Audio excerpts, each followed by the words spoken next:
turn out, because I know it'll be okay, but I'm thinking, I'm really looking forward to tasting this when it's out. That's one thing I'm thinking about, but I am thinking about, how it's going to look on camera. Right. Well, so, what I saw you make looked incredible on camera. I was instantly hungry and angry at the same time because I didn't live in Cincinnati to go get some.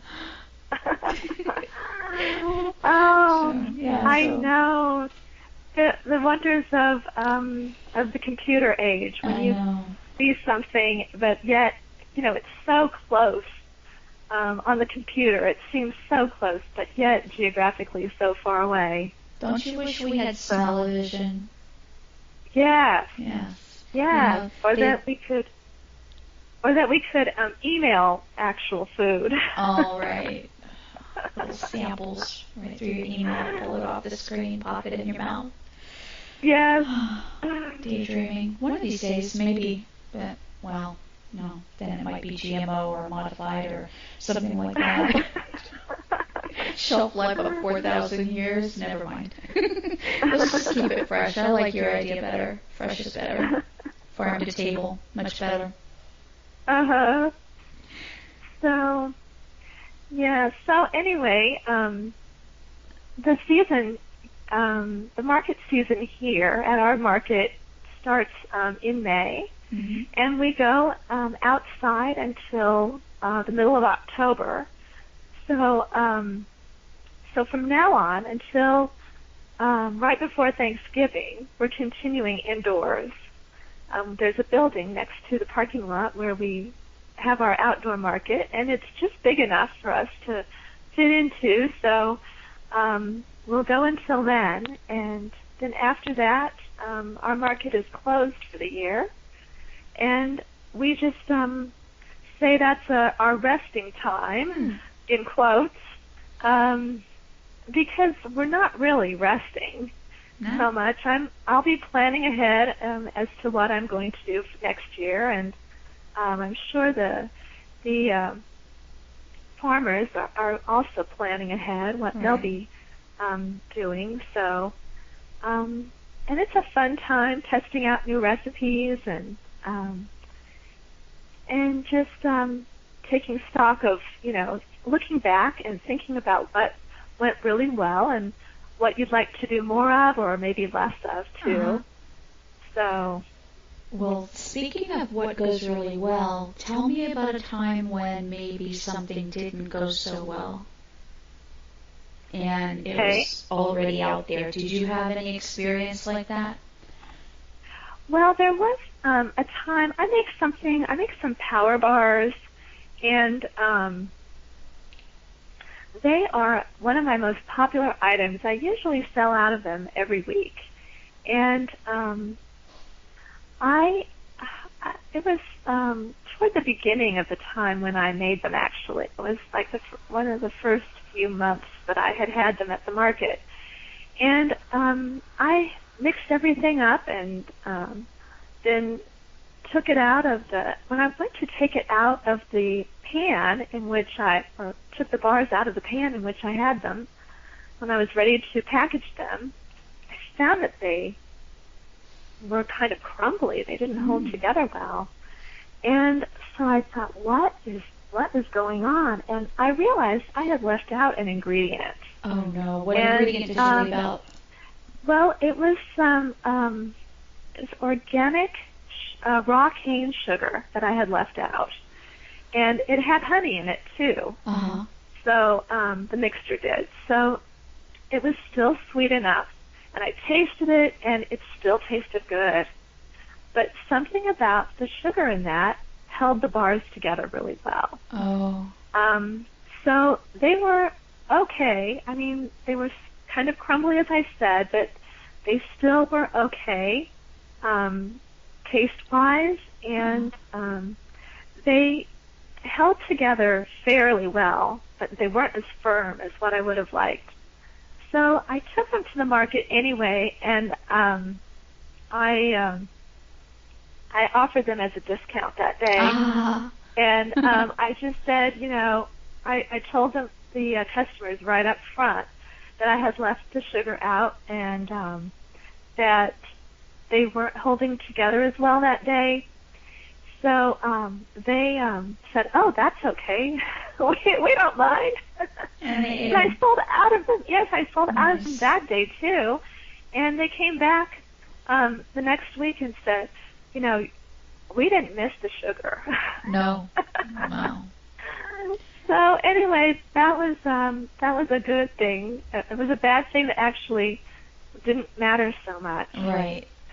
But there have been times when I've been mixing something up and I discovered that I didn't have an ingredient in there, and I knew without that specific ingredient that it wouldn't turn out, and I just, I threw the mixture away. Right. So you just have to do that when that happens, and then luckily you catch it early, and it's not a big deal. What's your favorite show? Oh, your favorite episode that you personally done? Oh, well, my favorite one has to be the 50th show that we produced. It was a show that we did at the Anderson Farmers Market and in our kitchen. Uh-huh. And I only prepared one thing that day. It was called Celebration Cinnamon Rolls. And it wasn't anything that used the items available at the market. It was just a show that I wanted to do to show my appreciation to the community in which watches my show.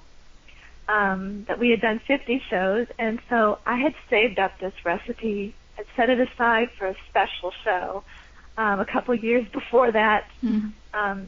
These cinnamon rolls are a family favorite, and my mom makes them on special occasions. She makes them when we're all together at holidays, and I kind of did a little tweaking with it, and it makes a lot of cinnamon rolls. Really? So I had plenty to go around, and that was so much fun, just handing them out free to everybody that day. They're fun to make too. They're really yummy. So you made this huge batch of them, and you gave them away for free for your 50th show. Yes. Wow. As thanks to the community. So now we can find that show on YouTube. Yes. It's on the YouTube channel. Okay. Can you tell me and my YouTube? My YouTube channel is www.youtube.com/1pielady. It's the number 1 Pie Lady. Oh, cool. Yeah. Yes, that's where I found your quick bread that you made. Okay. And I watched that show and contacted you right away. Great. Well, we have, I've got like 50 subscribers now, and I have about 27 or 28 videos on there, and we'll be adding more. Uh-huh. And several of my videos have been really popular. The one that has the most views is one for gourmet peanut butter sandwiches. Really? And it's a show that we did because we were working with a brand new camera and an HD camera. And when you're working with a new piece of equipment, it's best not to do anything that is very involved, because you just don't know how it's going to turn out and how you're going to, go with the equipment, how things are going to go. Right. So I did something that I thought would be really easy. A peanut butter sandwich was something that anyone can make. So I did something with peanut butter sandwiches. I did 3 variations on a gourmet peanut butter sandwich. I did peanut butter, apple butter, and raisins for one. Uh-huh. And I did a cherry one too, a cherry version with cherry jam and dried cherries. And then I did one with Nutella, peanut butter, and toasted pecans. And we just had fun with that. Yeah. And I think you can kind of tell when you're watching it. And that one has the most views on my channel. Simple. The second most popular one is for a smoked Gouda cheese dip, which is very tasty. Okay, so you do more than just baked goods, and I'm just now finding this out. I missed that part. Oh, okay. Smoked Gouda. Well, yes. Yes, I do things on my show that I don't necessarily sell at the market. Oh. So I do appetizers, main dishes, and of course desserts, salads. So you'll find a variety of different foods there. Yeah, I need to do a little more digging on your YouTube channel then, because I missed that one. I don't know how I did that. Okay. Growing up when I was a kid, I remember different family members, but then it was a different time back then. My grandfather or aunts and uncles would do a lot of canning and baking, and that was just a normal thing. It's not so normal anymore to see people who still do that home baking and the canning, and I do that, but I love canning and baking, so you and I would be good best friends. Oh, yeah, certainly. Yeah, but we don't see too much of that anymore. That's why you caught my attention, because it's rare. Oh. It's very rare nowadays. Not only do people not cook, but they don't can and they don't bake. Right. And, the thing about it is both things are actually quite easy to do once you know how to do them. Right. And the rewards of doing that are just, you've got such good food afterwards to enjoy, and healthy too. Yeah, because you know what's in it. Yes, exactly. And I'm all about healthy food as far as knowing what's in my food that I put in my mouth. That's why I do almost all of the cooking at my home.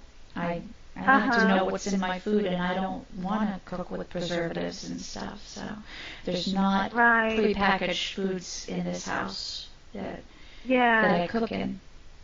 Yes, and that's really kind of what propels me to do the canning more, because I don't use any high fructose corn syrup or anything like that in my jams. Right. So, yes. Well, so anyway, it's I was going to say to please give us your website address so we could find you. Okay. Well, I have a Facebook page. Okay. It's www.facebook.com/Tasty Treats from Anne's Kitchen. Okay. I'm on Twitter. It's www.twitter.com/Anne Schlegel1, and that's ANNESCHLEGEL1. And then I'd like to give you the website for the farmers market where I'm at. Check that out too. Sure. It's www.andersonfarmersmarket.org. And then the website for the television station which broadcasts my show is www.ac-tv.org. And that's the cable show that you do. You do on a cable network. Yes. So, and I've done, I think, 52 shows now, maybe 53. I'm working on one now, getting it edited and hopefully ready to air soon. So, it's been a lot of fun, and it's even won a few awards here locally. So very nice.